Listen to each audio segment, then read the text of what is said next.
excuse my sloppy playing. This is really complex material. I'm coming to you from my YouTube channel, Mike the Brain 5538, where you can view the full lesson. This is guitar lessons 1.17. My lessons range from guitar lessons 1.01 through to 1.17 now, but many lessons in between. Lesson 1.07 proved to be reasonably popular, where I'm teaching you how to play chords on one string. Lesson 1 starts with the basic structure of acoustic and electric guitars, what all these little knobs and things do. Goes right through in the same 1 hour lesson to modes. A lot of the lessons are only 8 minutes, 5 minutes. In less than 5 hours, I'll take you from an absolute novice in your knowledge to quite a deep level of understanding modes, intervals, national numbering system. If you look at my 17 lessons, it might take you 4 or 5 hours in total. And you have your guitar and you have a pen and paper ready, you can learn a lot. I'm going to be focusing again on playing triads or chords on one string. I've got lessons on all this stuff in 1.01 to 1.16. So go back and have a look at the lessons. The actual naming of them can be a misnomer because the lessons go deep and wide very fast. So you can go slow or as fast as you like. So what I attempted to do was play a C major chord in its second inversion. So therefore you need to know your triads. But I played E, G, and C. Now C, E, G you recognize as 1, 3, 5, the C major. But I'm playing from the second note, therefore I'm playing the second inversion of C major. Fret 14, 17, and 22. Now it's a 22 fret guitar, like most electric guitars are generally 22 frets. So you know that you're playing a C chord on the D string, because if there were 24 frets, you'd be playing the D. Now take that on board, because it really helps you navigate here above the 12th fret. I know really good guitarists that can actually struggle with the concept. If you say play the 21st fret, they're like, they take a bit of time to figure out where it is. But just think about it. And then I played your D major second inversion, an F sharp, an A, and a D. Same frets, 14, 19, and 22. Because I'm playing from the major third, the perfect fifth, and then the root, it's the second inversion. And then I slipped in a D major seventh. Now, because the note below the D on the 21st fret is the C sharp, the note below the root is referred to as the major seventh. I'm sure even a novice will recognize that sound.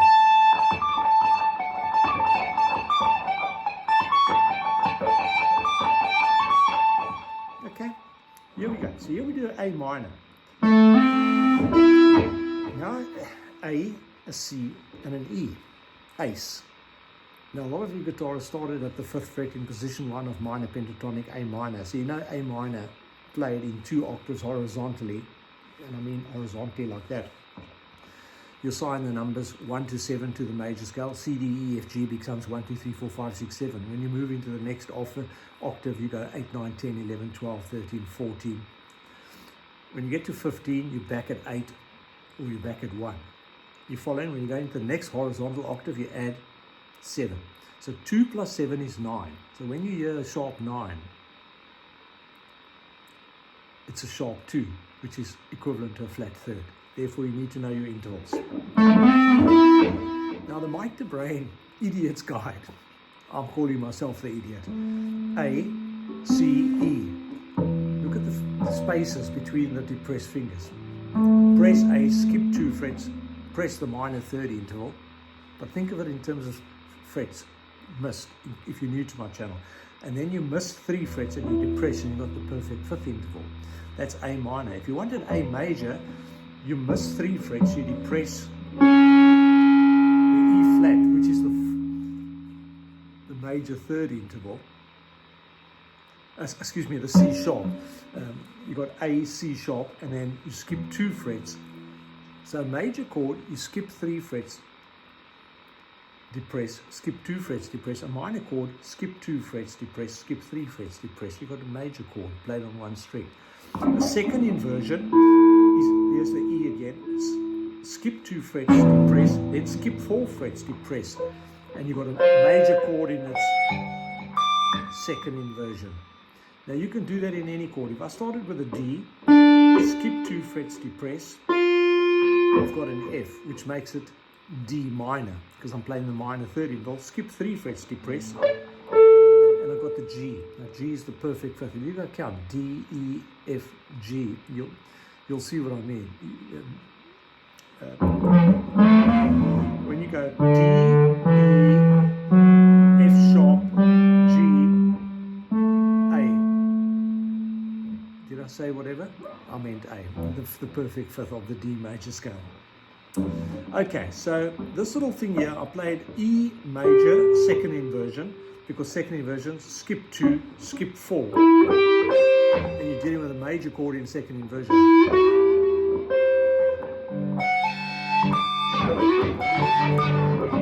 Now it's up to you and me to practice it a lot. And take it easy on this fretting hand, because if you tear one of the ligaments or tendons in your hand, you're not going to be playing guitar for a year, up to a year. 8 months to a year it takes, I believe, to heal. So take it easy if you're not used to doing it. Because I started April 2023. It makes it about 15 months ago with these stretchy legs. But I've been playing guitar intensely now for about 11 years. Like I'm talking 12 to 1600 hours a year. Make time, eh? Yeah, 6-7 years ago, for 2 years, I was getting up at 5 o'clock in the morning so I could get 2 hours practice in before work, and I was playing till 11 o'clock at night after running my own business full time. Eh? So you make time. Don't tell me you haven't got time.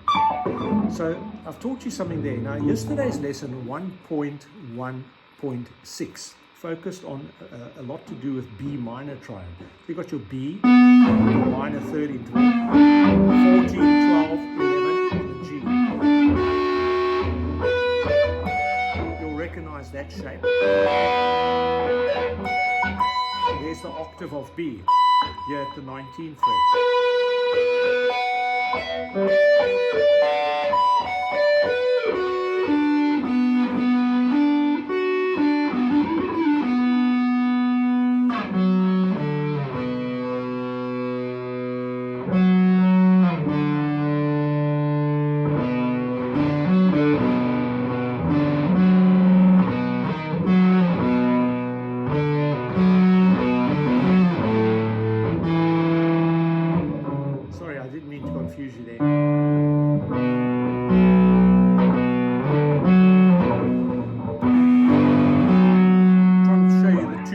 Which you can do here as well.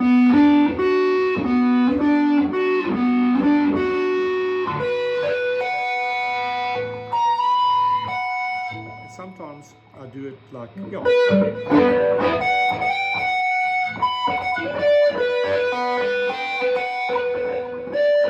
So I can have that ability to do that.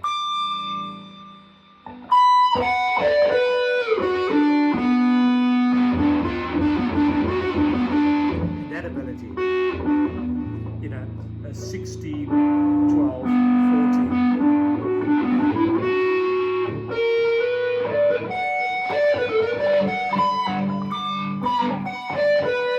I'm going to teach you the fretboard, and if you take these concepts, you'll know what to do with them. Like, I like this one. It's quite cold today, so you've got an open E, a B, and a G, which you'll recognize as root minor third perfect fifth of the E minor scale. And there's the lower octave of the E note here.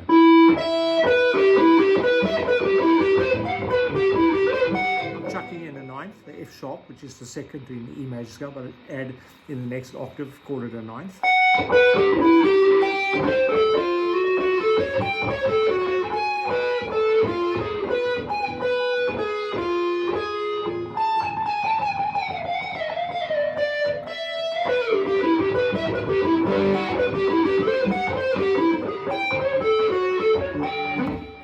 up all sorts of things, but you'll know what you're doing because you will know the intervals. Here's your E major. You can go count the spaces if you like, if you don't know what I'm doing. Because I've told you what I'm doing now.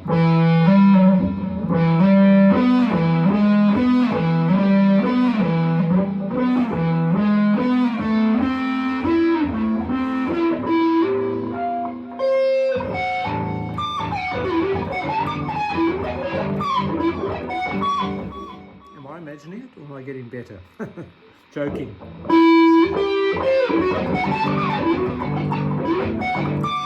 Now, I want to point out something quickly, last one for you. An E, a G, and a C. You've got C major, second inversion, right? You can go count the spaces between my fingers. If I reduce the pinky by 1, and I've got 2 gaps and 3 gaps, E, G, B. I've got E minor. Interesting observation, eh? So, second inversion of a major chord, reduce the pinky by 1/2 step or semitone, as they say in the UK. And you got the 6th interval of the second inversion of the major chord you were playing. I was playing C major, second inversion. I reduced my pinky, I got E minor.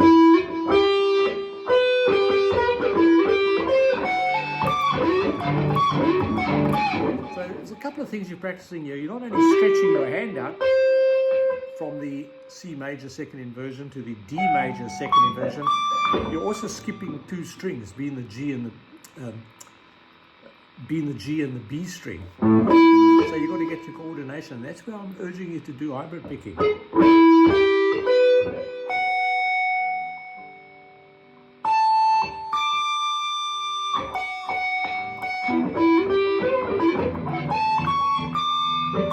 I've got to get used to fretting at first. And I suspect you will have to as well. Anyway, thanks for viewing and subscribing. Sitting on 688 viewers today after 15 months. 15 months ago, I only had 6 after 6 years of posting on YouTube. But I didn't know what I was doing then. And I kind of know what I'm doing now. So check me out. And hopefully you subscriber number 1,000. Can't wait for that day. I need your viewing hours. Take your time, go back, rewind, go as fast as you want, go as slow as you want, but there's little gems. Unlike a lot of the professional videos I watch, you know, there's a whole lot of talking and going on. But honestly, and I'll fast forward, but if you go too fast with these videos, you can miss absolute little gems, because my descriptions are misnomers. You don't always see the whole, you won't see the whole lesson unless you watch it.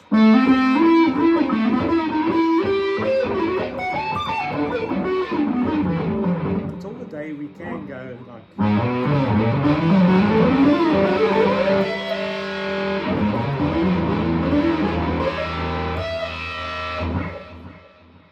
I wish you well. Thank you.